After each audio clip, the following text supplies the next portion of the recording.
excited. Have to find the optimal, not going to breathe into the mic too much position. You can always tell. If I crank this up, you can hear yourself more. I know that can be annoying, but that's meant to deter you from that kind of stuff, I think. I need it. Breathe. Goose fraba. Rub your earlobes. My earlobes are freaking itchy. The mosquitoes just demolished my earlobes. I had a face mask on and a hat on. And then I put a bug net over the top because I was set up on the ground on Sunday morning. Oh. Mosquitoes everywhere. And the only place the net was touching my body was on my ears. And they were just freaking, my ears have just been itchy for 2 days. Wow. Just biting my ears. You're like one of those MMA fighters with cartilage ears or cauliflower ear. You just look like Were you you got a the fighter? crap No, beat out of you. I'm a mosquito. Nah, I'm a deer hunter. I feel like you see that. I saw this one dude that worked at a gas station I'd stop at on the way home from work all the time, or on the way to, whenever it was. I was younger. And this dude's ears were totally... I'm like, he's a fighter. Don't mess with that guy. I'm never going to steal anything. Not that I'd ever would anyways, but I hope no one would, because he'd probably kill him. I do this New York one from Calder. The Great Jones. The Great Jonesy. Reminds me of The Great Gatsby. Yeah, it kind of looks that way, doesn't it? I think that's probably what they're going for. It's a good book. Story about greed. Well, let's hit the switch, I suppose. Let's hit the switch. This is the Okayest Hunter podcast. Never pass on shooter bucks, because that's just meat in the freezer. It's your tag. You hunt how you want. This is Okayest Hunter.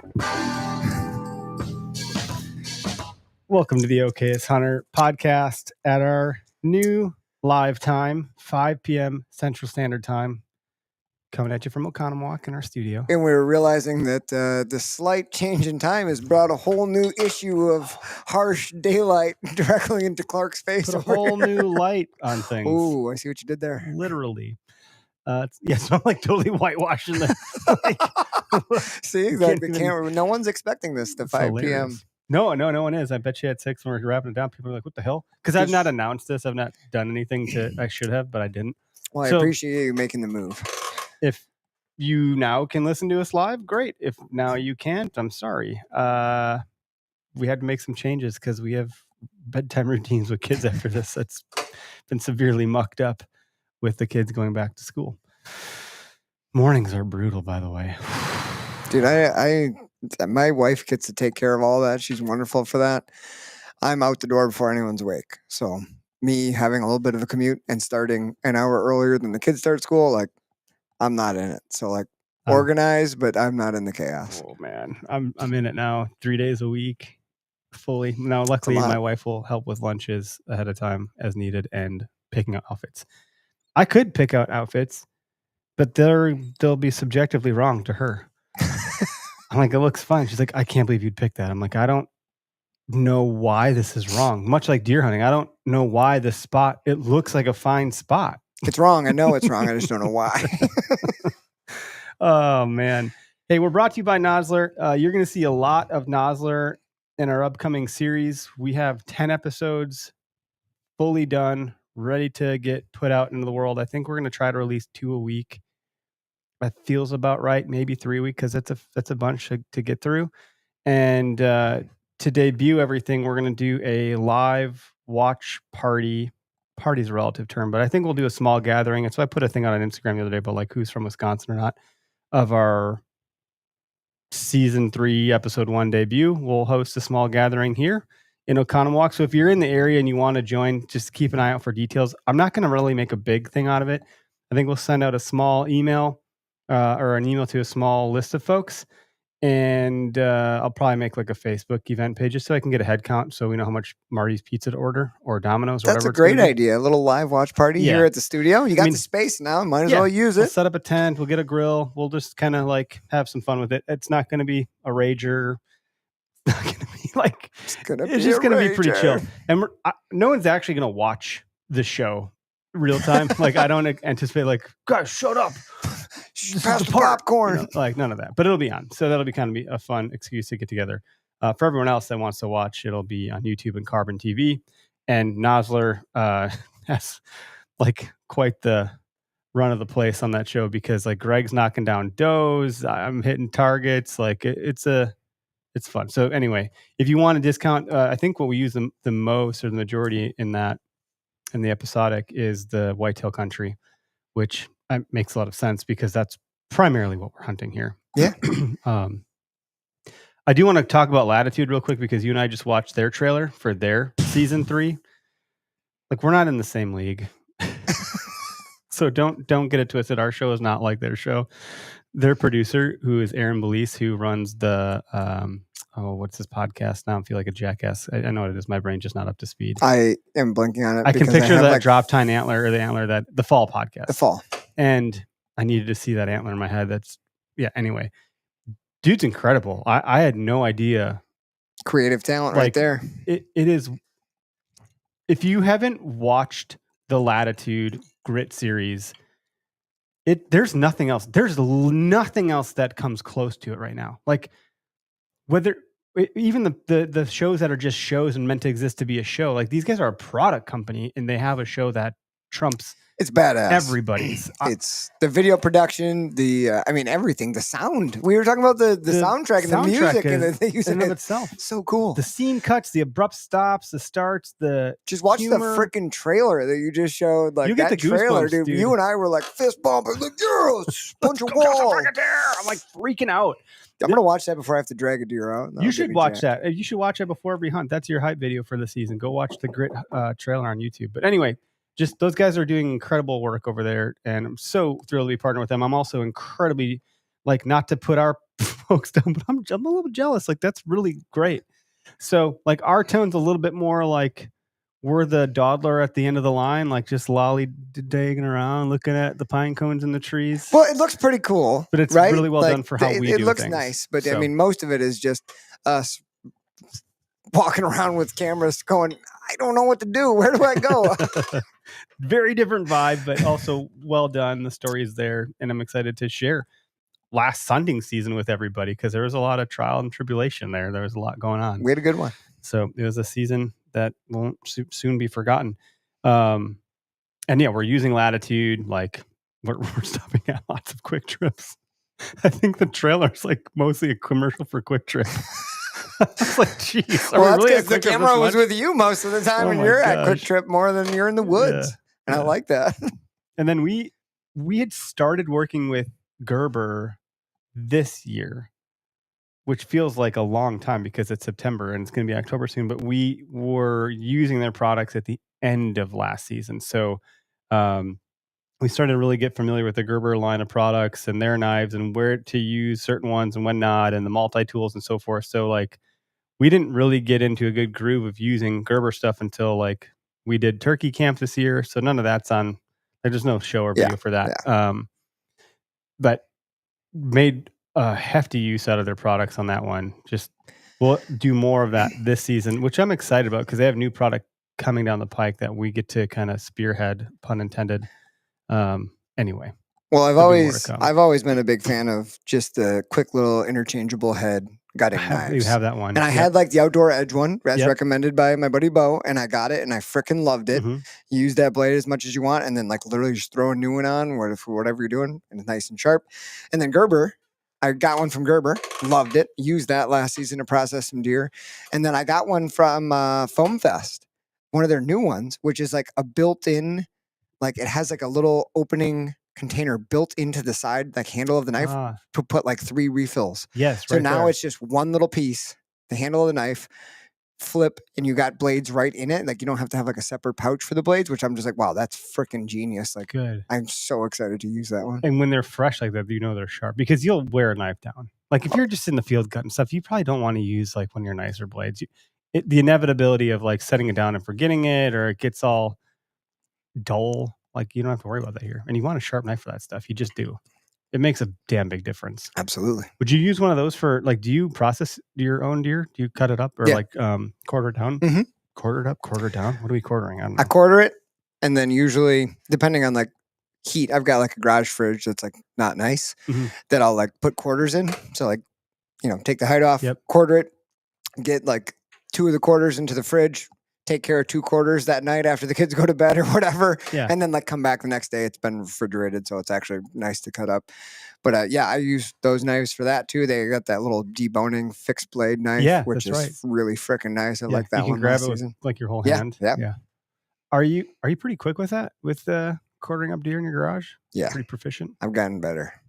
I mean, we've always like up at the cabin, my mom and dad always like if we got one, it hung on the meat pole and then we cut it up together like the next day. So we always processed it all. I still bring them to the processor every once in a while. That what was it? That buck I shot. It's last year's buck. It was hot. Yeah. Yeah, it was. And that like That was I down wasn't here. gonna keep that overnight. It was like a low of Did like you drop that at 68. Marty's on the way up? I dropped it off at Marty's because they had like a walk-in cooler. Yeah.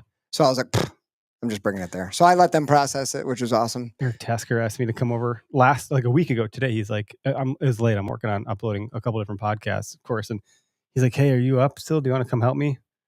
Because you With got to this dough. And Yeah. I was like, dude, I can't. Like, I got to get this stuff done. It's already late. I felt so bad because I want to be the guy that of could course. help. And I'm like, oh no, I feel like I should probably go. But I told him, I'm like, he's like, well, the place I could take it to, the freezer's not open. And I was like, well, this place, their freezer is open and it's the same distance. It's like 20, 25 minutes away, dude. Like, go there. So I think that's what he did. I guess I didn't follow up to see if that's where he went, but I think he did. Well, there's not that many places that have a. That's a damn big deal to have a walk-in walk-in freezer if you're not going to cooler. be doing it yourself. Well, I even was if like, you are. I'll drive an hour, Yeah. no problem if it Yeah. means I can get it in. Because I mean, even stuffing them with ice, if it doesn't get cold at night, I don't want to risk it, dude. You put in all that work, that animal died. Like, yeah, I'm gonna do whatever. And then what are you going to do with salvage rotten meat? What are you going to do with that? Then you got a different problem on your hands. So yeah, I'm all for it too. But the one time I did quarter up my own deer, it was cold, man. And like after a while, I started like losing dexterity in my fingers, and I'm like, I'm gonna cut a finger off. Well, that's always And the the worst. knives Is got like duller and duller and duller as I went. So I had like a whole bunch of flay knives that less were feeling. yeah. More, It was tricky.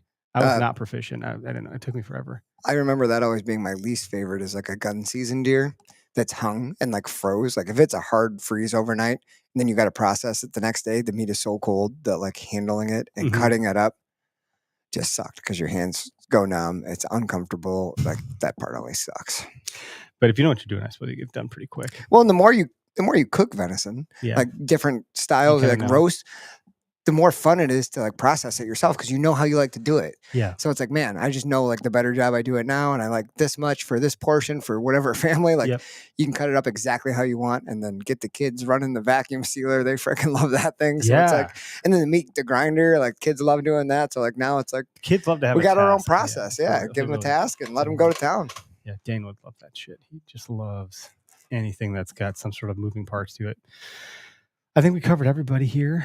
Rack Hub, this is the time of year, man. Like, as you start knocking them down, you want to think of a way to display it. A Euro mount's way less expensive than a shoulder mount. Not that I'm just discouraging anybody from getting a shoulder mount. I think they're beautiful. But there's a lot of ways you can honor the memory. So I've got doing antler restorations or whatnot. I came into a really nice pedestal shoulder mount that a gentleman didn't want anymore, a guy named Gary. Met him through this and did a antler repair for him. And he was like, I'm not going to use that mount. I'm getting it remounted with a different cape. So just like chuck it. And I was like, do you mind if I hang on to it? He's like, yeah, absolutely. It's in good shape. So I was like, the next big one I get, I'm just going to throw on to that and reuse it. Otherwise, I'm just getting euros. I'm just doing euros, dude. It's too expensive. I think Rack Hub has something for that. They have a product where you could drill into the foam whatever. Like Make sure you check it out because they do. I've seen people doing that, and you're like, why would you ever do that? And this is kind of a unique situation.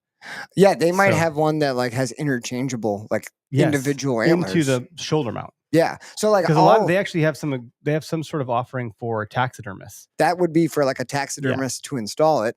So like all your mount is like the top of the head there is like split. Like a T, split down the middle, and then it's a T shape, and they have like the actual skull plate with 2 screws screwed into like the base, which has like a piece of wood in it, inside the foam head. And so like literally, I just unscrewed, like I warmed it up with hot water, pulled the skin back. You know, it was sewed together, so I cut it, warmed it up, folded it back, took the screws out. Those antlers came off. Now they're just waiting for a new set. So there's like a Okay. weird deer with a Interesting. Frankenstein head sitting in the basement in the back room, just waiting for me to shoot something big enough. That's pretty cool, Yeah. actually. Like I wouldn't have thought. I don't watch your shoulder bone. I don't. What am I gonna do with that? But it makes a lot of sense. Yeah. It's pretty neat.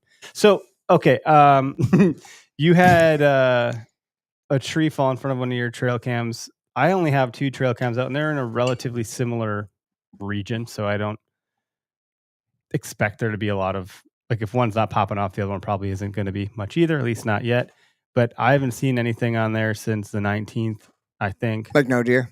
And the day before that was a week when we were doing this episode. I was like, oh, another hunter. So like at least another deer showed up after that. So I know that like he didn't steal it or something. To my knowledge, at least from what I can tell by watching the video of the 2 different hunters I've seen on that camera, neither of them seem to have noticed the camera, which I find to be shocking. Or they pretended to not notice it.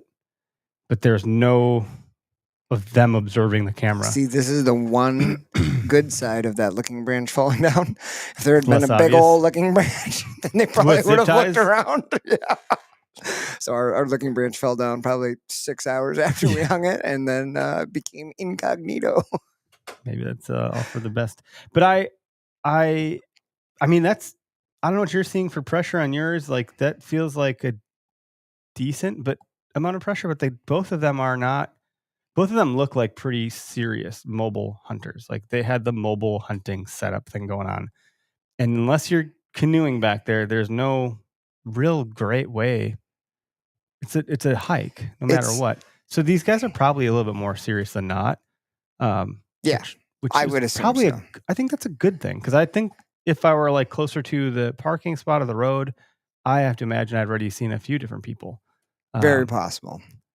That's my thesis, anyways. I don't know. Well, and when we were hanging that camera and like looking at that spot, we were like, if someone's coming back here, they're gonna come back to this, like, because Yeah. it's like It's a landmark, identifiable, right? yeah. Like that's where you're gonna go. So we kind of talked about like, we wonder how much, like we were kind of surprised we didn't see a camera already hanging there. So Yeah. like we kind of anticipated that there was going to be something there, some kind of pressure. So I think it's kind of good that you're getting to monitor that. Where your camera is a spot that I would check out if I was going to go look at that. Well, I think it's you, and then when Jacob was here, he's in this general, Yeah. like pretty wide swath of an area. But he's like, oh, I haven't been to that spot yet. But I imagine people are. And like I can see where he's going, but he's also going way the hell out of his way. There's no easy way to get to where he's going. But these guys that are pushing harder, further, Oh, yeah. that's what I'm seeing from what I can tell. I'm not seeing like some,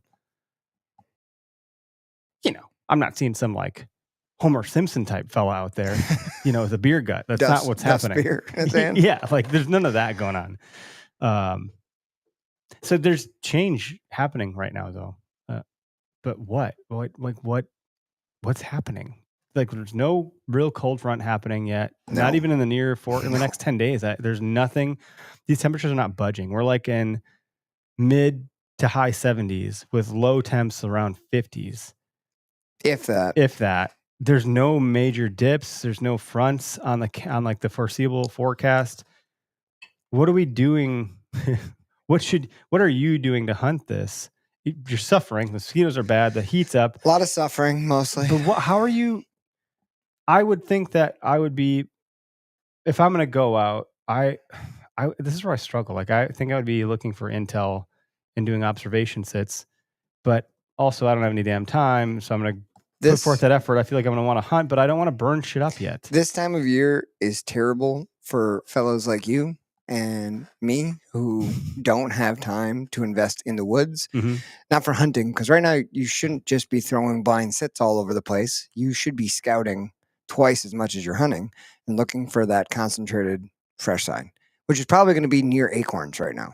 Like beans have turned yellow. Mhm. If you find some trees that are dropping acorns and there's caps on the ground, you're probably going to find a bunch of deer crap. You're probably going to find rubs close by. Go in the direction of the nearest thicket. There's probably going to be some rubs. Sunday morning, I hunted, canoed into a spot, blind, never been there before, Okay. set up, saw a doe.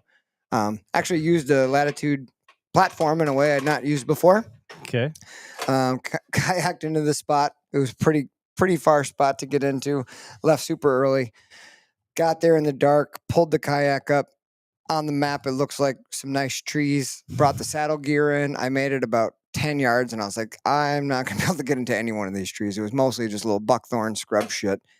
There was a couple of trees, but I was like, if I get into these trees, I'm not going to be able to shoot. I'll be able to shoot 3 times less than if I just sit on the ground. So I just made a setup on the ground, very close to where I came in, and I ended up strapping my Latitude platform like 6 inches off the ground. Just to on a avoid tree, making a lot of noise. Just so I had a little spot to sit. Yeah. And like I Oh, sat yeah, on yeah. it like that, which was fine. And my climbing sticks just sat next to me. But I had a doe come in to like 20 yards, which was pretty cool. I sat till like 9-ish. The mosquitoes were horrible on the ground. They were really bad, biting my ears, and I had a bug net and everything. I didn't do any bug spray or Are you swatting a Thermacell. bunch of like in that point? Are you moving too much, where like you're gonna give it away? No, I'm pretty freaking stubborn. So like I had a face mask on, I had my hat, so there was barely any skin visible. But then I put like a bug net on over the top, and the only place that it touched was my ears. But the mosquitoes were going through the bug net, through the face mask, and biting the top of my freaking ears, dude. But like, It's crazy how they can find it's just not peaceful. Like I didn't move or swat them, but like just listening to them buzz around you. Oh, that it's a sound real will make nightmare. me crazy. Yeah. So Can you move that a little? yeah, bit which to way? the- Which way you need me to go? To my right. This way. Yeah. Thank you. These are your sunglasses. There we go. Is that good? That'll do it. Yeah. That should take All right, care that of ought to do it. most But it was kind of cool because I sat for a while and then I kind of thought, all right, I'm gonna take a little walk around. And I took a little walk around, and there were some nice trails I noticed right in the morning. But there was 3 fresh rubs within 30 yards of where I had set up. Luckily, accidentally, But there was 3 fresh rubs there, and I was like, okay, this is decent. And then I took the kayak a little bit further back and did some scouting. I wanted to spend some time scouting. I brought a camera with me and did some walking. And man, there was a lot of sign, a lot of rubs in certain patches. A lot of stuff in the open. I saw you posting to social a little bit of just some of that stuff. Yeah, there was a lot of like, there's thick cover buckthorn kind of shit, real tight, and there was sign in there, but also in the more open stuff along the creeks where it's mostly grassy, little pockets of brush, like real small. A lot of rubs in there, beds in there. I jumped a spike buck, and then I jumped one nice buck. He wasn't huge, but probably a 2 or 3 year old. He was big enough that when I got up to where he was, you could smell buck. Like it smelled bucky. And I was like, oh, missed that. Someone's been here. Yeah. So there was a lot of sign, but probably 20 rubs, 25 rubs in there. How do you think the deer are reacting to like some of this early pressure, if at all? Like I've seen 2 hunters. No deer have been to that scrape one spike buck since the last hunter. Are they going to start to be like feeling? I mean, I just don't know how they're going to be reacting to that yet. I don't think it makes that big a difference.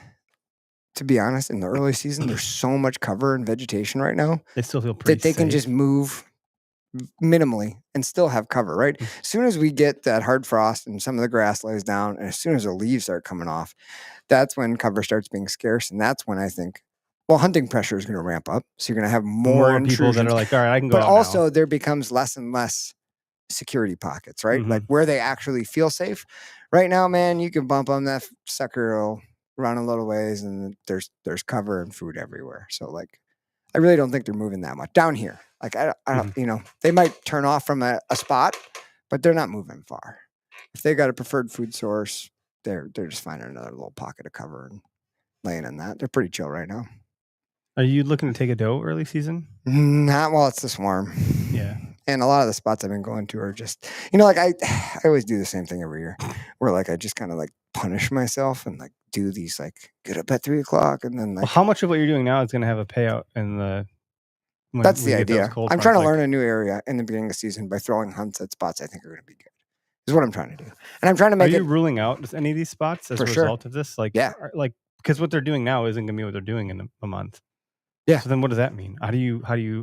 So like I'll telegraph give you that? an example. I had a spot that was on my radar. I looked at the map. I hunted not terribly far from it opening weekend, but like a couple 100 yards away. But I could see there was oak trees on this one higher spot. And I was like, I'm not buying oak tree if those oaks are dropping. I didn't see deer that night. I did, but they were on a far away. I was like, I bet you deer were moving toward those oak trees. So when I was coming back out the other day, I was like, I'm going to go look at that. Mhm. Got up there, looked, very few acorns, very few, not much deer sign at all. There was great historical sign rubs from years past, some really big ones. But because there's no acorns, there's no real reason for them to go to that hardwoods in my eyes. So like those rubs are probably from when there was acorns. Okay. You know what I mean? Like, so I'm not going back there. I'll go to some other thick spot around there, but like if there's not acorns now and they're not going up there now, there's no reason for them to go up there when there's no leaves. It's just gonna be more open. Hmm. Does that kind of make sense? Yeah. Yeah. I'm just there's some local stuff like real locale to where I'm at geographically. And I'm like, well, I'm wondering if I want to just go throw some like really quick, easy sits around here to just kind of kick the dust off of things, get in the zone, but knowing that there probably isn't much opportunity for anything like super significant in Yeah. I mean, that's not entirely true, but it's so populous that it's going to be super densely pressured. So if there is anything of significance, good luck kind of Yeah. thing. I don't think I'm that good of a hunter in that context to like really get dialed in such a small area with that much pressure. But all the fields I've glassed around here, there's some dandies running around. I've seen them. They're around. I have general idea of where they could be. There's a lot of private that I'm not going to be able to get or touch at all. But I'm like, I kind of want to do that. But then I'm just like, knowing that I can be hunting and that it's in season, I just want to get out there. But I'm still in birthday month. Yeah, you're like it's you're in the heart of so. it. I'm also not so mad that I can't even not swat this fruit fly away, dude. I can't hunt mosquitoes because I have a reflex to this shit. But it's so hot that I also don't feel that bad that I'm not out there. So I'm kind of grateful a little bit for the heat because I can't be hunting anyways. I'm like, this is stupid. I wouldn't be enjoying this. This is not going to work. But I don't have anything patterned. I don't even have anything that's ever really showed up in daylight where I do have any intel coming in. So I don't know. I think one of the things that if a guy does get out and throws a sit here or there somewhere and you don't see a buck, I think there's still things to be gained, obviously, Yeah. right? The scouting, the walking in, noticing deer sign, but also making note of where you're seeing doe groups, like especially where they're coming from out of bedding. Like if you're not hunting like an open food source, if you're not hunting a field edge, you're hunting back in the woods and you see where a group of does is moving through, the does don't tend to move that much. So like if they came from this particular area, you think that that's where they're living, they're bedding, they might go a different direction to different food sources, but those does probably are going to spend the fall in that general area, which if you're planning on taking off during the rut, when everybody does in November, that's a really good thing to know. Because you just, when the time comes, go pick a nice trail on the downwind side of where you think those does are living, and you might be in the chips for a cruising buck. Mhm. So like paying attention where you see all those does, that could pay dividends, but like I'm not going to go out and just hunt to try to find doe groups. Like I would just do that while I was scouting. But if you notice that, that's definitely something to make note of. Mark it in your Onyx. Pick a color pin for doe bedding and make a guess, and that could be a spot that you revisit at the end of October when bucks are starting to be interested in that. Otherwise, there's still tons of time to be hunting bucks and buck sign in October here. October is a beautiful time to do that. Yeah, and I don't know. There's like the whole thesis of the October lull. I'm like, it's a September lull right now, and that's not even lull. It's like it's the false start. Like nothing's even like primed to move really yet, and I wouldn't want to be moving either. If I were a deer, it's hot. This is a complete. And by the way, the phone lines are open, so if you want to call in, you can. 262-757-4122 for those that have realized that we're doing this live earlier. You can call in, and again, going forth for the foreseeable future will be 5 p.m. Central Standard. So if you want to call in and participate, ask questions, share stories, tactics, whatever you got going on, you're always welcome to do so as a listener, and we invite you to do that because we want to have a two-way dialogue. This does not need to be just us talking at everybody every time. A total different gear switch, because I've been watching some of the footage from last year. I could have killed that buck if I would have pulled the trigger sooner. He was heavily quartered to me. The buck that you hit and did not get? Quartered to me until he wasn't, which is when I ended up taking the shot. He was more broadside. So quartering to, I don't know what you would call this angle. Yeah, quartering to. But like, so his left side was where I could have been shooting into. Then he turned full broadside to the left as he worked his way through. He cut over. Mm-hmm. I've never taken this guy was quartering away. quartering 2 is a different shot because you got brisket. What I'm after though is when I've been watching not only our stuff but other people's stuff, the Latitude stuff. I've noticed this about myself, and this can go into the gaming world, and I'm not even a gamer, but when I would play like Call of Duty or Halo or whatever the hell it was, I would always be like the slow guy to pull the trigger on the headshot because it had to be just so. And then I got pals that are just running around headshot, headshot, headshot, headshot, headshot. I'm like, how are you making that decision so quick and hitting it? What? And then I'm seeing people shoot these deer, and they're drawn back for like a second. Done. Like the decision to draw back, steady in, release. I've realized like I think this is a big part of why I'm not getting it done. I think a lot of my issue, scouting aside, I think I've come a long way there. I have more to go, always more to go there. The chasm that I'm living in right now is I think my shot decision or my my punctuation on it or my ability to get through those mechanics quickly without, you want to be sure of your shot. So I think I'm good there, but maybe I'm spending too much time on it. So I'm just wondering about when you draw back, some people are really good at executing on that in like a moment's notice. Like they can draw back. I've learned a little bit more about that, but I still struggle there, knowing the right time. And then also when to go. And I think Tyler, that season ago, dude, he drew back and shot so 3 quick. seconds, maybe. Like if I were him, I feel like I would have been drawn back way ahead of that shot because I think he had more time to have been drawn back. Yeah. And I would have launched. But he drew back and launched. I just have been noticing killers seem to kill and they can draw back and let one fly. And I'm a little bit like the guy that can't take a headshot in Call of Duty. If I'm being, I love my analogy. I love this reference you're bringing back to that. I don't know if this is what's happening with you, but this is something that I'm going to vocalize because I've forgotten to do this. This is a thing I can bring into practicing. This probably. is absolutely something that everyone should bring into practice. And if anyone is friends with me, they've heard me say this 1,000 times because my dad used to drill this into my brain, which is pick a spot. And you told me that, but I don't know that it's registered in the way that maybe it's intended. But here's the difference. Here's when you're explaining it, this is what I'm seeing. This is what I'm thinking. Picking a spot happens before you have a pin on a deer. Picking a spot is when that deer's walking in, you are analyzing where you need to hit that deer at that angle. Like you literally are picking a hair as it's coming in, right? When you draw the bow, your eyes aren't off the spot. So when you're drawing back, I'm assuming like I'm picturing you said you have a hard time like, being that quick. You're drawing back, you're trying to put your pin on the deer where you think it needs to die. The guys who are doing it, they have a spot picked. They're drawing. They're just looking at the spot, not their pin. They're looking at the spot, pin, shoot. They're focused on the spot on the deer, not trying to put their pin where they need to kill the deer. Does that make sense? Yeah, and I don't know. That might not be it. But like this one I was drawn back on before he popped out. So the spot was not picked. Like I just knew where he was going to pop out, and I was like, okay, I'm going to be drawn before he gets out of the stick stuff, so I'm all set. But that's sometimes the way it is, right? Yeah. This guy, I drew back while he was walking. He just happened to look the other direction, so I drew back. I felt really good about all that. That was really quick. But then that shot was terrible, and I lucked out because I hit the femoral artery. In the back, right? Yeah. So like, not good. I actually thought I totally botched that whole entire thing, which I did. Just again, got really lucky with how it failed to go where it's supposed to go. Yeah, that's a big part of why I think I'm not getting it done.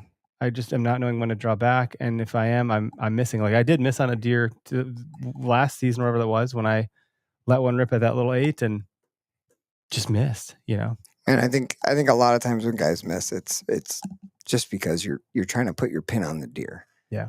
Instead of picking that, like just drilling with your eyes through that deer the spot. And like you mentioned that quartering 2 shot, that's not one I've taken. I didn't much. And I didn't take it because I wasn't sure how that was all going to go. So I plus he was looking at me. So he was like looking in my direction. I think he never busted me. It was never fully on, but I think he was like, I did what you said not to do. Not intentionally. Actually, this was not one of those where I did it on purpose. It just kind of happened to go that way where I had walked across where he was intersecting my scent trail. So it kind of alerted him a little bit. Then he was looking around, didn't see me because I was hidden well because of a saddle, which was great. The tree was my cover. Mm-hmm. So I'm poking around the tree. He's looking my way. I probably could have drilled him right there. I really could have. Like he wasn't that alerted. He was just seemed generally curious. So if I would have let one rip at 15 yards, I probably could have smoked him. But what does smoking a deer look like when he's quartering too? You're hitting brisket, right? Like, Well,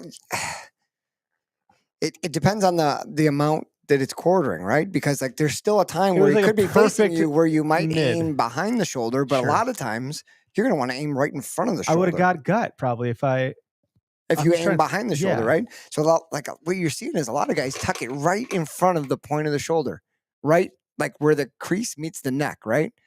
Like right in there. Okay. Because when you, it's kind of a detriment, like shooting broadside.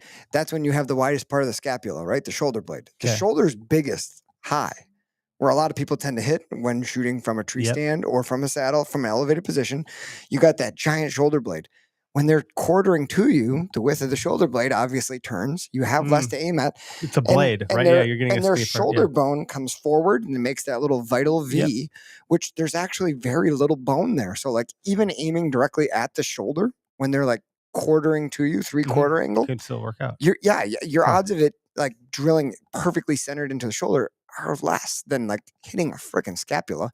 Scapula is like 5 inches wide, right? Shoulder bone, not very big. So like you have more room hitting low.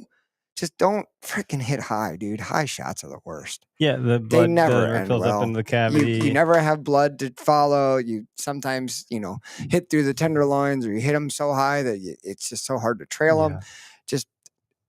Just try to hit They half duck the arrow or too. lower. Yes. It's tough. That's been I don't know. Again, total gear switch, but I'm just thinking about the things that are blockers for me this season. Time, access, maybe, but it depends. And I think as the season progresses, like that'll get more challenging, more easy. I don't know. It depends on like rut, blah blah blah. But then I'm like, okay, well, I've put myself in some damn good spots over the recent years. You have. So what the hell's wrong with what I'm doing? And that's what my conclusion is. Like, I'm just I'm not being as decisive as I should be to execute in the moment that I need to do that. And I can remember the first time I ever talked about it, which is I talked about the Nicolay when my deer showed up and instead of picking my gun, I picked up my walkie-talkie. Like this is like classic Eric Clark bullshit. Like what I'm just not that lethal. But no, the lethality part comes so much from like how many deer have you put down with a bow? Under 10? 3, a doe, dude, and 2 bucks. I've shot at so more how than can that, you be super confident in your, you know what I mean? When you haven't done it like a ton. Yeah. That's one of the things. And you don't have time to go shoot 1,000,000 does or anything. Like, no. But man, it helps. Everyone helps. Everyone gives you confidence. The doe that I did shoot, I was convinced she was dead, and she like, maybe she was, but we never found her. So like I talked about that too, and I just what the hell? I tried talking, and maybe it worked. I don't know. I tried talking the wife into this weekend. We're all going to be home Sunday, and I was like, "What if we all took a ground blind?" And I got a spot that probably could be a doe or two come out. I was like, "What if we all did a 4-person Melkor family hunt?" And I tried to shoot a doe. She was like, "Oh, you want to do that?" And I was like, well, "That means you don't want to do it." No, she would do it, but it would be interesting. Who? Jacob Sclenner just did the take your wife video. Yeah, he did a nice little video on that. Yeah, that was pretty good. I took my wife once when we were dating during a Packer game, and my father-in-law was like, "I can't believe you're not going to watch the Packer game." He couldn't believe it. What kind of? I was like, "No, I got to go hunt because like everyone's going to watch Packer game. This is like a golden ticket." No one's in the woods, and there were people in the woods. They're watching the Packer game on their phone. But Holly spotted a doe. She was the first one to see it. It was walking up, and I was like, "Oh, it's on the ground." Like it's totally onto me. Like it was so close by the time we realized that it wasn't going to happen. But she's like half passed out for the majority of the time, and then was like, "Oh, you're actually going to kill that thing?" I don't think I actually enjoy this now. Like once it hit her that I was going to kill this thing in front of her, she like got really uncomfortable. You don't want to do it. And then we were leaving, and I was like, "There's that freaking doe," and I almost creamed her with my car. Like this is why bow hunting is important. Okay, because like we could have just totally gotten it right now. And if I would have shot that doe, this wouldn't have happened. Totally, yeah. But so she's like, "I'm not interested in going ever again. That was the dumbest thing ever." It's like, all right, can't win them all. Tried to bring you. Can't win them all. Yeah, just slept and then got scared about me killing a deer. So. I don't know. So what's next on your agenda for like, I don't know, how are you continuing to navigate this? Are you got the Melkor family hunt potentially for a doe? I'm going to go Thursday after work. Okay. I got the green light from the wife. It's not going to be cold, but it's like a high of 69. Okay. I checked the wind, and it's supposed to be out of the west, which I don't know where to go. So I'm gonna think about it over the next few days. I'm gonna throw a hunt in somewhere and probably go to a spot I haven't hunted yet this year, or like been to in a while, and just kind of scout Down my here, way. up there, where? Probably down here somewhere. Okay. And then maybe a family hunt this weekend just for the shits and giggles. Yep. And then I think next weekend it's my mom's birthday, so we're gonna go up to the cabin and celebrate her birthday. And my dad's been finding some good sign up there, so maybe he and I will be able to sneak off to the woods one evening and just throw a little Northwoods hunt in You there can for fun. you'll be able to do that, yeah. It'll be fun. How the bears up there? My dad's got a bear tag. He hasn't sat for bears once yet. Okay. So there's bears everywhere. He's got them on every camera, but they just stop hitting the bait altogether. So I told him you should just go walk around with your rifle in an oak flat. You probably shoot one. He was like, "Oh, I should," but he didn't. Well, yeah. But he's got bears on lots of cameras. He just hung. I gave him a cell camera for his birthday, and he just moved it like 3 days ago. And the first day, a bear came up, turned it Big bear? sideways. 200-pounder probably. Yeah. Turned it sideways, and all those pictures are Bears 70 mess with the degrees. cameras a lot, don't Oh, they? they love them, especially like the cell cameras. I feel like people have always told me that they like chew on the antennas or rip the antennas off. Something about the antenna they like, They don't like. or they Get don't this, like. get this out of here, they say. Unnatural piece of shit. So you kayaked into where you were just recently, Yes. but you're not going to be able to take a deer out on that kayak, or did you have a No. different one? No. So what are you going to do when you do that? What's going to happen? I'm gonna call Dave Bechtel and say, "Hey, bring your 25 horse John boat over here. I'm gonna there you I'm gonna go. help you get her in, and we're gonna rip down that river."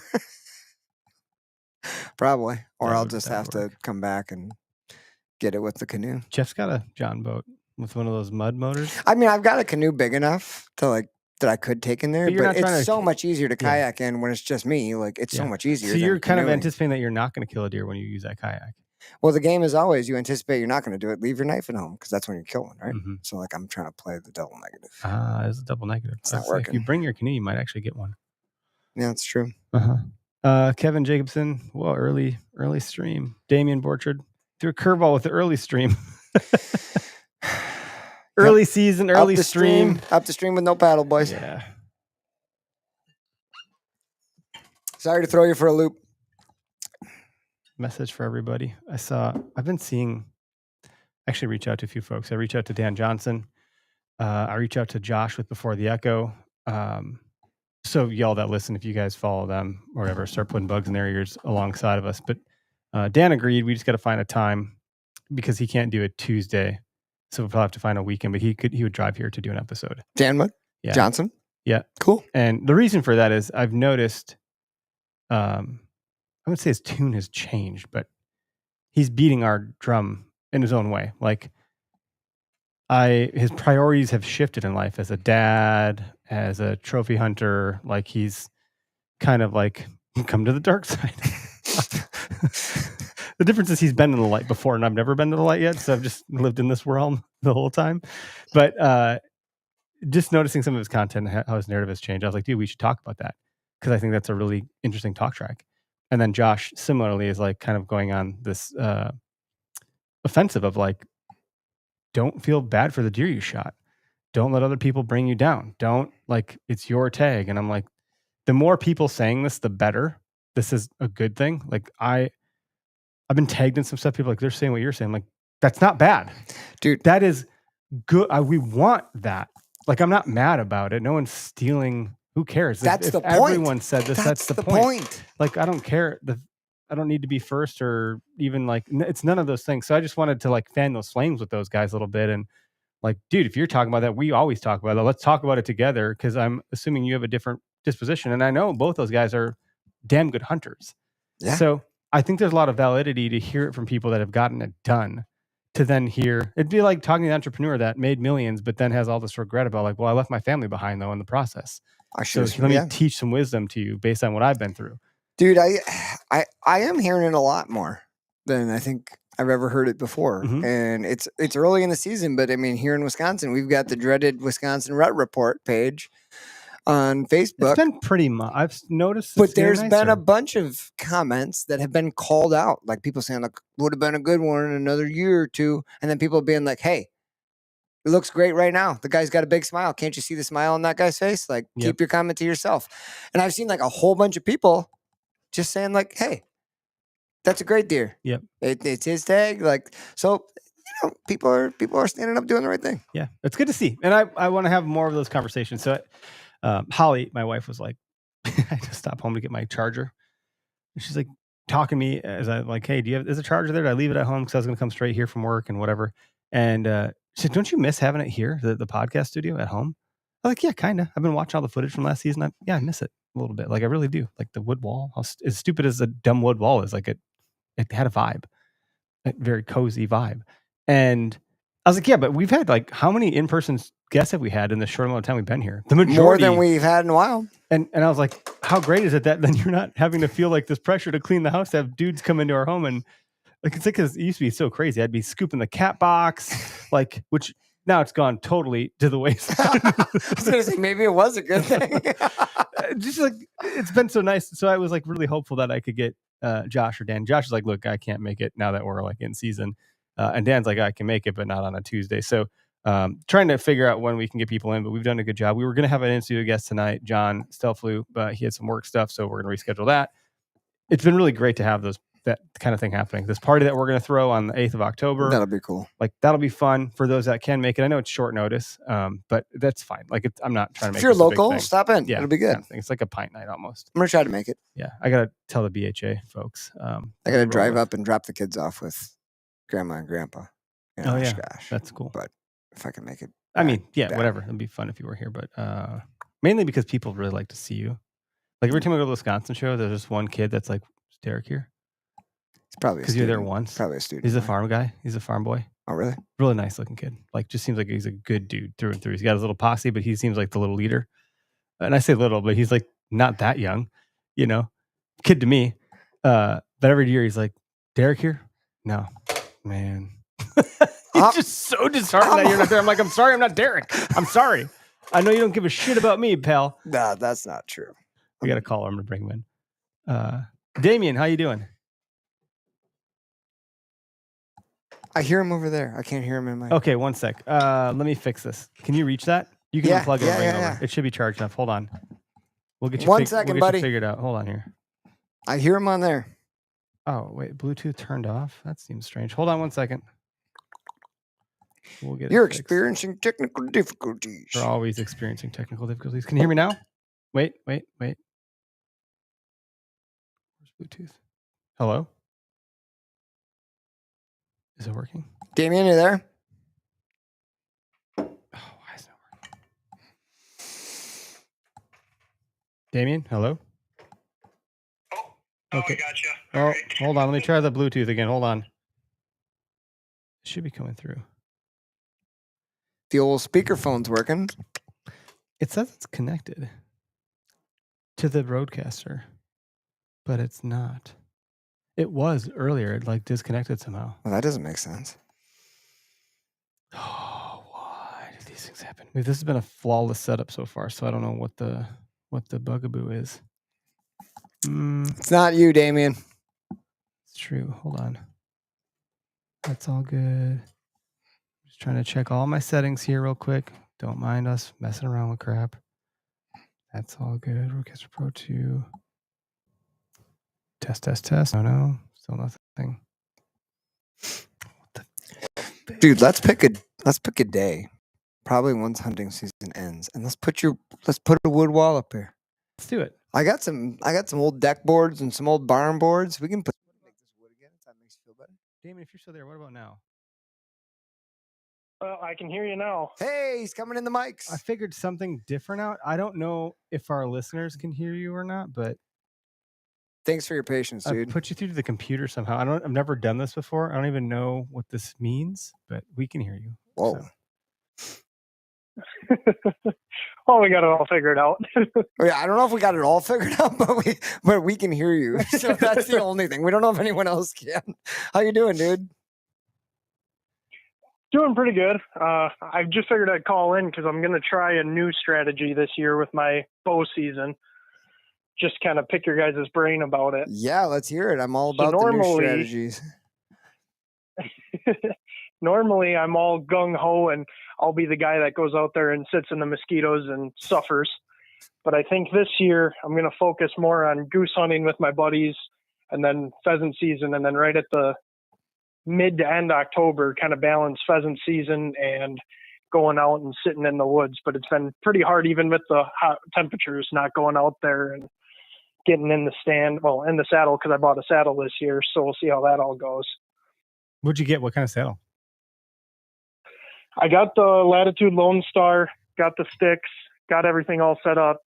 The only thing is the platform was sold out when I looked and ordered everything else. So now I got to go back and order the platform. So That's exciting. How do you like the Lone Star? That's supposed to be like the Cadillac, super comfy, single panel. It's pretty comfy. I kind of wish I would have held off though and waited for the Method 3 to go back in stock, but Method 3 is pretty dope. Well, I'll tell you what, the Lone Star will get you through this season, and you'll learn a lot about whether saddle hunting is the way if it's everything you hoped it would be. And then if it is, you could sell that on Saddle Hunter Classified or any one of those Facebook groups Is and Saddle Hunter upgrade. Classified a website? Yeah, page Saddle Hunter or Classifieds. Facebook? Yeah. Wow, I didn't. There's know like a that. lot of different mobile Classifieds. hunter ones, saddle That's hunter fun. ones, Okay. and you can resell. I was gear. going to say, I figured it wouldn't be hard that if I didn't like No. it, I could find a way to give it to someone else or whatnot. But Yeah, dude, that's exciting. Yeah, I kind of envy you because every season I kind of say the same thing. Not about goose hunting, but just that I'm gonna lay off, and then here I am sweating my ass off, fighting mosquitoes, going, "Why did I do this?" I mean, we're only a few weeks in, well, a week, 2 weeks into season. So, I mean, I've held out this far, but I don't know how long it'll last. I got some pretty nice pictures. So Oh do boy. you got daylight pictures? I got some daylight and some very evening hours to where it wouldn't surprise me if I went out there and had a few looks early season. I might be able to move closer. And I don't know.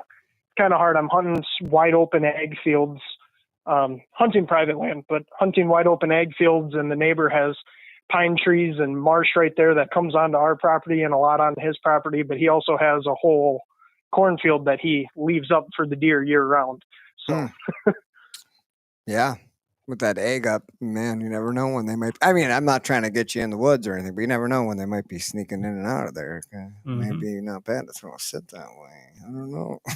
yeah, I'm kind of keeping an ear on with the father-in-law to figure out when they're taking crops off and which fields, because they have a bunch of fields that rotate. So one field's hay, then the next field is soybeans, and the next field's corn. And every year it changes, so the dynamic out there changes every year. Yeah. Yeah, that's tough to keep in. I mean, It's kind of those are fun. Like it's a lot of three. mix and match. But I mean, that keeps the deer there, right? Because then Mhm. they've got a food source no matter what season it is till it all comes off. Right. Yeah, that's kind of nice. But yeah, where they're coming from and when they're getting there probably changes quite a bit. I got a pretty dangerous picture yesterday. Dangerous in the sense that the cell camera has not been having much on it. It's had does, a couple bucks here and there. They've almost been all at night. And then yesterday at 1:20, I have a real nice buck running through. So he got bumped. I'm like, well, he's laying in this bottom. I know it because there's like 4 beds around there. Just because he's not walking by that spot, you know what I mean, in daylight, Yeah. he's obviously in there because something bumped him out of there. So I'm like, well, how do I throw a hunt over there? Because I think he's there. These cameras. Yeah, that's the one thing I'm kind of happy I don't have the stress of the cell cams. I run old school cameras, so I got to go pull those. Yeah, don't. I don't even like the cell cameras, to be honest. I kind of hate them. Because I know if I was sitting at work and my phone went off, I'd be sitting there going, well, I do have a sick day. Don't we all? You know, we used to say up in Pest, you go, if you got an itch, you better scratch it. That's pretty good. I was just gonna say something about the dangerous one you got. That's the one you should go do. I should. If he's running through in daylight. Yeah, cell cams are a bit dangerous that way. If I had something in daylight, I'd have more of a reason to probably want to go sit there then. But there's been zero. That doesn't mean it's not happening. Of course, that's the problem with these damn things. Your trail cam to the north that you've got the hunters on Yeah. very well could have deer walking around it. Yeah. In my eyes. Yeah. The one to the south I feel like That one's they're either going to be on that or they're or not they're going to be on right. that. It's Right? like a spotlight. Well, as soon as one is on there, you better get your ass in that tree, though. Yeah. Because that window is only going to be open this long. Oh man, that's good. And then just one last question for you. Oh, yeah. just wondering, maybe I missed it and you said it at the beginning of the live because I tuned in a little late, but do you have an idea yet on when that last season is going to go live? Oh, the for all show the episodes for the hunting? October 8th. Yeah, I the show. I probably didn't circle back to say the date. October 8th, 6-ish p.m. So I'll get everything queued up and scheduled on the YouTubes and all that jazz and Carbon TV and whatnot. But as far as the party goes, I think we're thinking like 5:36, somewhere in there. We both work during the day, Tyler and I, so we're gonna want to skedaddle over here, get a tent set up, get some food, get some coolers full of some beer, get the projector mounted up in a way that makes sense, and point at a wall that people can watch, and that'll be it. So yeah, would love to have you. And we'll set up, like I said, a Facebook page event on our Facebook page, and send an email out to everybody. That's what I think our email list is segmented by geography, so we'll hit all the Wisconsinites up. Sweet. I can't wait to watch my cringy interview. Oh yeah. Well, I think from the yours Deer is. Drive. I don't think your episode. Well, you're like episode 9 and 10, I think. Yeah, at the end. We just Because that's kinda when we did Perfect. that. It was like at the end of the season we did that shoot. So, but yeah, you're in it, man. We were just watching it. We were like, I realized you were talking about, because I wasn't present when that conversation happened. But everyone's like, you can carry it on your back. It seems a little sketch, but yeah. Becker's was like, yeah, definitely carry it on your back. That's the best way to do it. We knew we were the only guys out there. But that was good. Yeah. It was a good time. Wish Derek could have been there. That would have been a really fun time. Dude, but I love that shit. still plenty of shenanigans. Let's do it again. I mean, I'm all about it. We either do a gun deer drive or a muzzleloader drive, or Something. we got to get everybody together. When at we some are together, point. it's a fun time. When everyone's together, it's way fun. It's not. Those are the brightest memories in my history. Yes. Is when I'm with all you guys doing that kind of stuff. It's so fun. Very impressionable. I was going to say that was the first time that Greg and I actually went out and did a hunt together. We've gone fishing together. No shit. Never went out and did a hunt, so that was pretty memorable. And then I you're the would one have that shot assumed it. you guys had hunted together a couple times before. To be honest, I would assume that was like a regular thing. When you're the one that put the Gerber knife to use too. I was like, use this one. Yeah. Yeah, thanks for See basically those making photos, I that get video. the wife and I'm like, look, that's my hand. All that blood. Yeah, Keegan captured some Great pretty, hand model. yeah, he captured some good spots there. Yeah, Oh, once God. that video premieres, you're probably gonna have a lot of lotion companies Lot of reaching hand out, model. some ring companies reaching out. So just keep your schedule free. Oh, that's pretty cool. But alrighty, guys. Well, thanks for letting me call in, and thanks for everything you guys do. You guys make a huge impact, and I love what you guys are doing with the Yeah, channel dude. and whatnot. Thank you. And thanks for dealing with our tech issues. Now I've got another way to navigate this in case it breaks again. So I appreciate it. Alrighty. Well, catch you boys later, and good luck this season. Yeah, See you ya. too, Damien. See ya. Yeah. Dude, nice work. I've never seen that symbol that's on your phone. I've never seen that before in my life. Yeah. It did what it said it was. And gonna did do. people hear him? Yeah. Wow. I just muted that whole call right now because it's just weird that I see the wavelength. on Dude, the- it's freaking hot in here. yeah. I don't know if didn't it's I didn't turn the talking- AC. I don't know if it's talking about down. hot hunting It's season. probably I'm 75 degrees in sweating. here right now. Yeah, it's but it used to get hot in the basement. I think it did sometimes. It also got cold on there sometimes. I'd rather be a little chilly, although this window doesn't seem to shut all the way. So I imagine in the winter it's going to be really. I'll have to call the landlord and see if they can That looks original. seal that up. That looks original.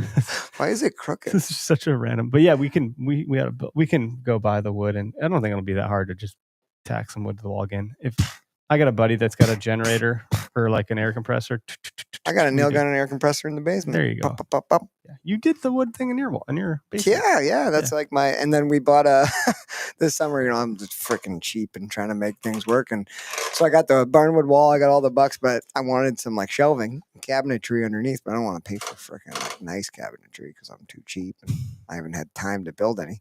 So I bought some cubbies from a freaking Anytime Fitness that was like Oh, dude. refurbishing. So they're like heavy duty, big cubbies, Yeah. like perfect height. Bought 2 of them side by side. Now I just got to build 2 little cubby I doors like and that. put it on the top and good to go.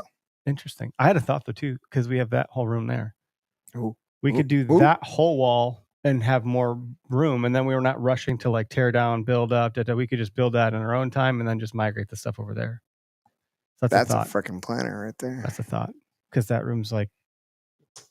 Do you know what my thought was more today? capable. Mine was far less aesthetic and more efficient.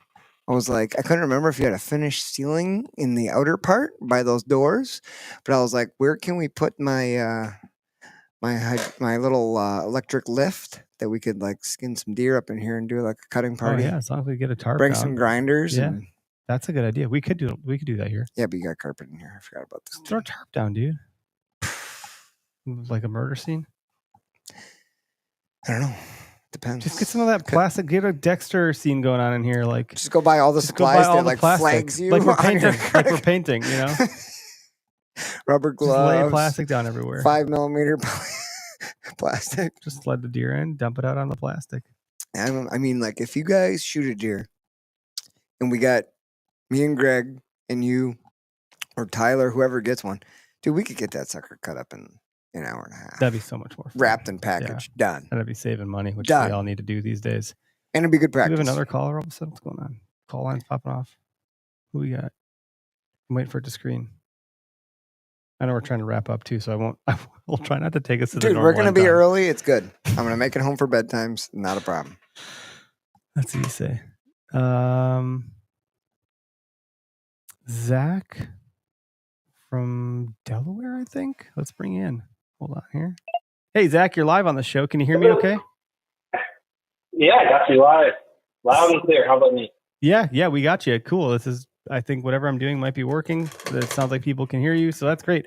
Where are you calling from? What you got to share tonight? I'm calling from the northeast Philly suburbs, actually. I hunt Philadelphia area, southeast PA, also hunt Delaware because the season opens September 1st, and I've got access to some private land. I was down there in Delaware, had a little spike on the camera, got really excited.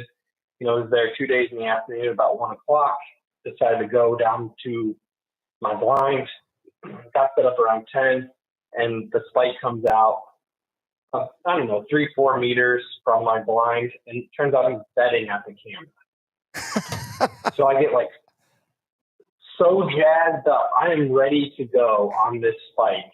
I've retired from the military, and ever since I retired, every year I'm like getting more and more jittery at that pre-shot for some reason. I don't understand why, but finally got the shot out, and it was like a 4-yard shot. Once he got up from his bed, about 15 or 20 minutes. Meanwhile, I'm getting alerts on my watch saying like your heart rate's over 120 for the last 10 minutes. Holy You're cow. not moving. Yeah, I was jacked. That's amazing. He jumps the shot totally because it's a crossbow. He's going to hear it immediately.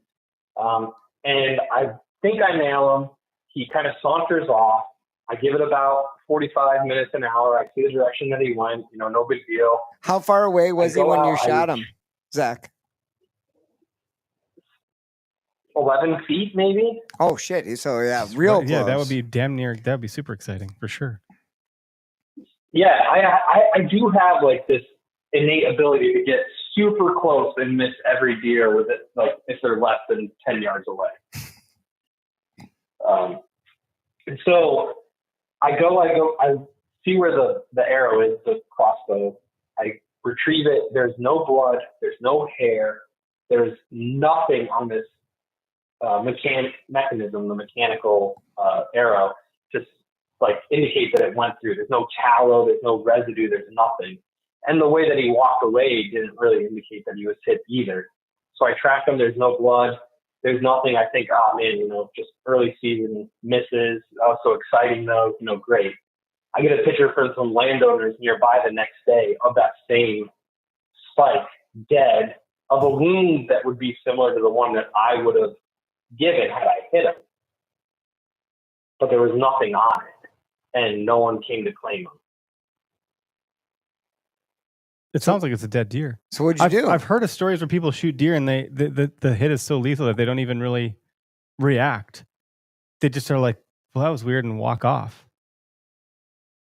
It blew my mind, and it's like that analogy of there's two types of motorcycle riders: those that have put their bikes down, and those that will.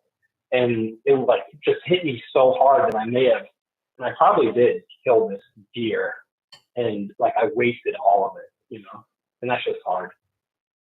Yeah, sorry to hear that. Was it a high shot? Do you think the placement was higher? Like the blood never filled up into the cavity to pour out of the entry and exit wound, or?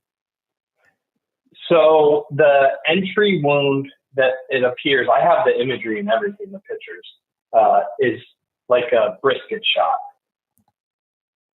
So in the front right there end? at the bottom of front, right on the breastbone. To me, it looked like there'd be blood everywhere, and you would have hit more than just that area. But I cannot figure it out how I hit it with my arrow. The fact that like it was dead nearby on a neighboring property with wounds that would be consistent with your shot placement, like that can't be coincidence. No. And they wouldn't have called you, right? right? Right. They called me because they know I hunt in that area, but they also don't know the other hunters because where the other hunters are, they're not on camera when they enter or exit.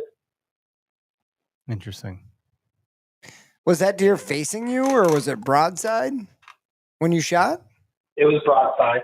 It was broadside shot, yeah. And the entry wound line up with where I would have shot it. That's really interesting that if it was forward, you would have think, if it's going to hit any sort of artery coming out of the heart up toward the neck, you would have thought, I would think that there would be blood very close to where you hit it. I mean, there's no way. You guys always respond so kindly when I send you my trophy pictures. I'm going to send you the pictures of my broadhead that I used there, as well as the pictures of this deer, just so that you can show people or, just examine it for yourselves to make a determination. Like whether I did or I didn't, I still feel responsible. And it's just one of those things that's out there that I want people to know about. Well, yeah, it's tough either way. It's unsolved mysteries, that's dude. Tough either way. It's unsolved mysteries, and it just gnaws at you. But that makes it harder to even swallow that pill when you're the one who released the arrow or the bolt. Like that makes it so hard. I was thinking because the proximity was so close, 11 feet, if it didn't have time to do what it needed to do coming out of, if it's a bolt out of a crossbow, but it's not like a bullet. It's not like if you hit too close, it doesn't do what it needs to do to expand, right? Like doesn't apply here. But the time that sound takes to travel when that string hits the bars and they fully expand hits the deer faster than the arrow at that distance, right?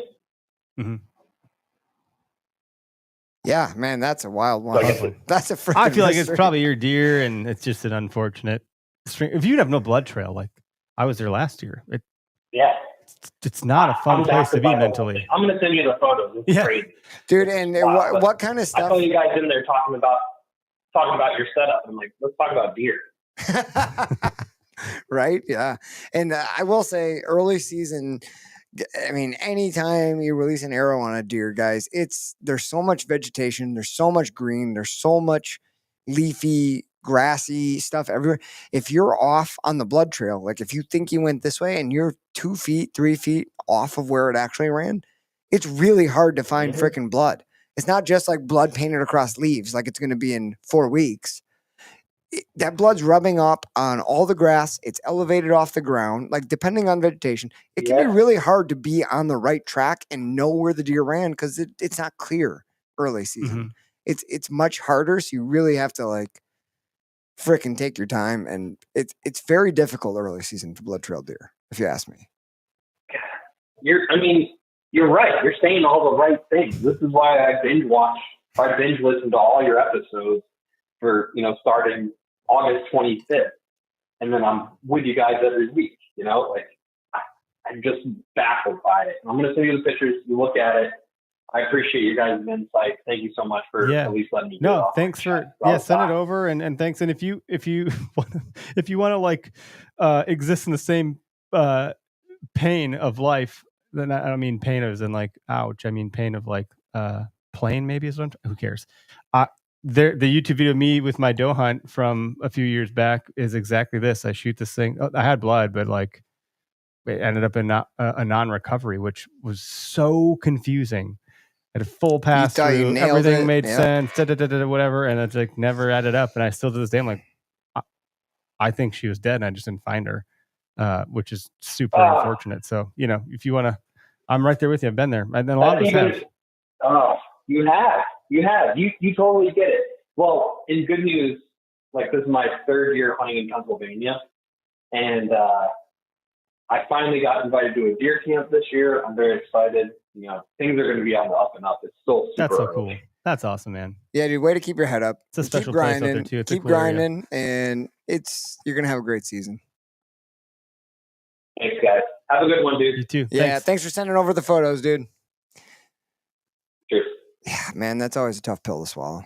Can we actually have one more caller? Good. I promise we'll bring her in for landing. But I think we know this fella because he said he said his wife said my name in bed last night, so he's pissed about it. He wants to call. Oh, really? I think we got Brian Rogers on the line.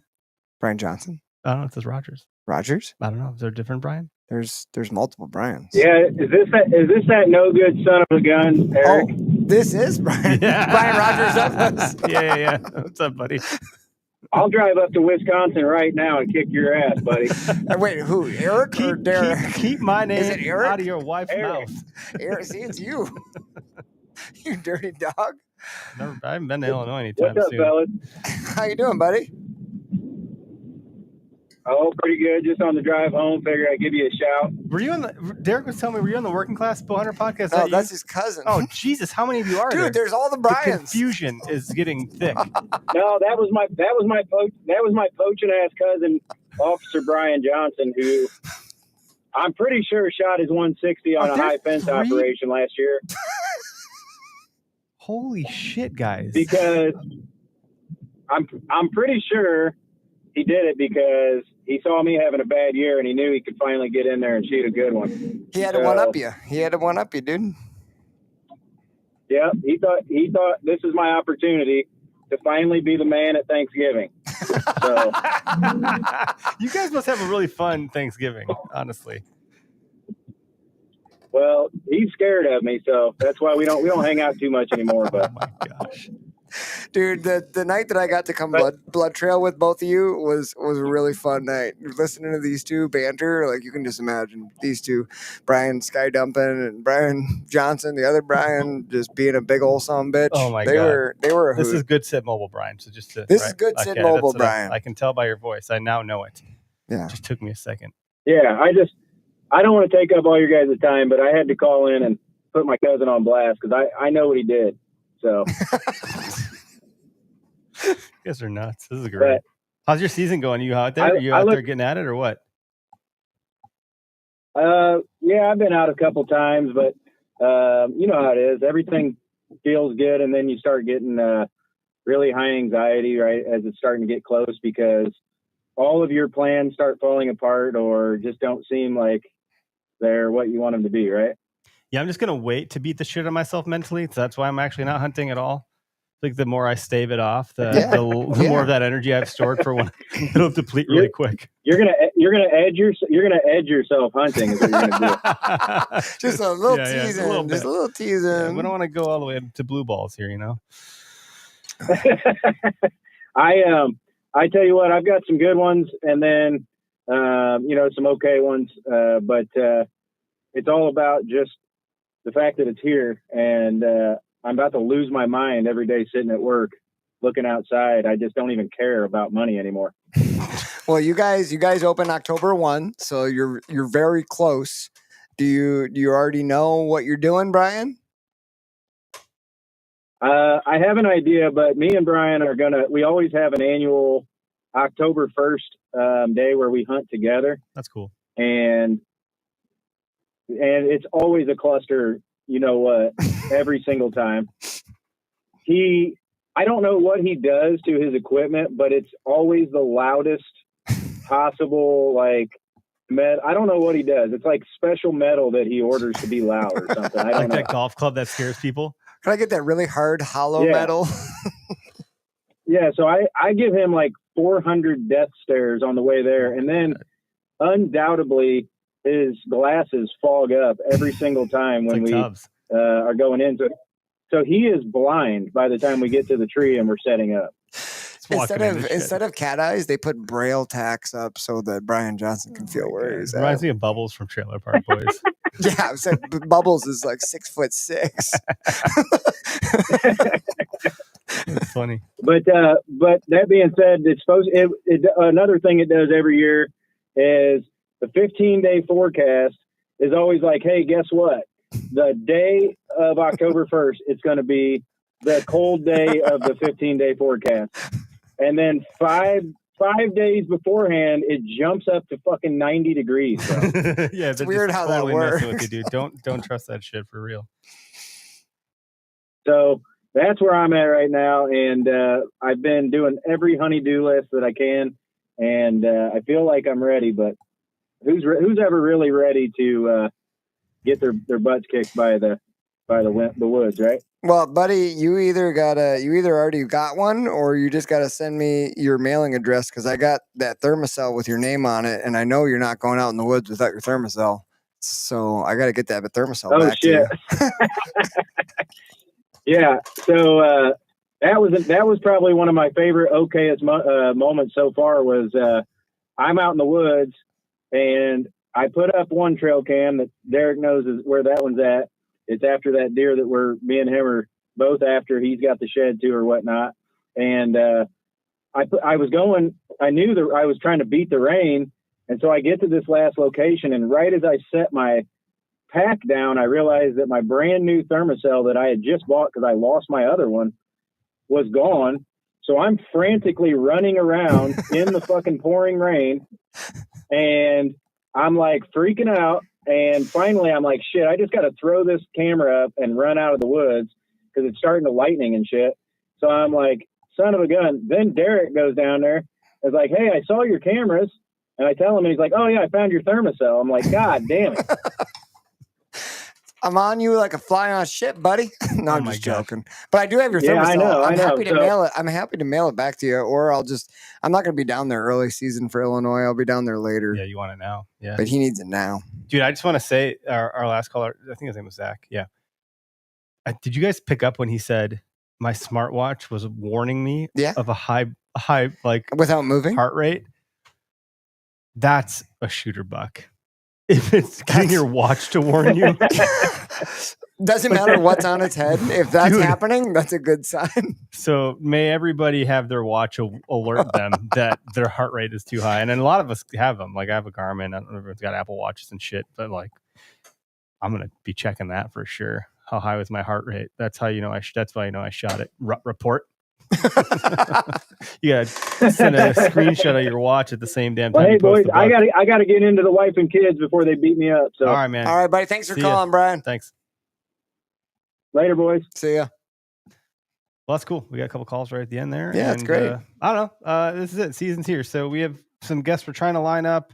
Mentioned a couple of them. Got a few more in the works. And then we got some that I have to get rescheduled and shuffled around. We got our watch party on the 8th. That'll be happening. I didn't want to swap it out with Podcast Tuesday. I thought about it. So we're still going to hold to podcast and then do that as a separate thing. There you go. I didn't want to conflate the two. So anyway, stand by. If you're not subscribed to our YouTube, subscribe. We're putting out good content there. I'm trying to put out more, I wouldn't say micro clips, but like I'm calling them chunky clips because they're like 4, 8, 16. Yeah, chunky, just chunky clips. It's just the meat of whatever, meat from the bone of an episode. So you don't have to listen to the whole hour and a half to get to the good stuff. The good stuff we're just putting on a platter and serving up on YouTube in chunky clips. So you heard it here first. Get your chunky clips. Oh boy. Well, everybody have a great night, great day. Thanks week. for we'll talk to you soon. Joining us. Yeah.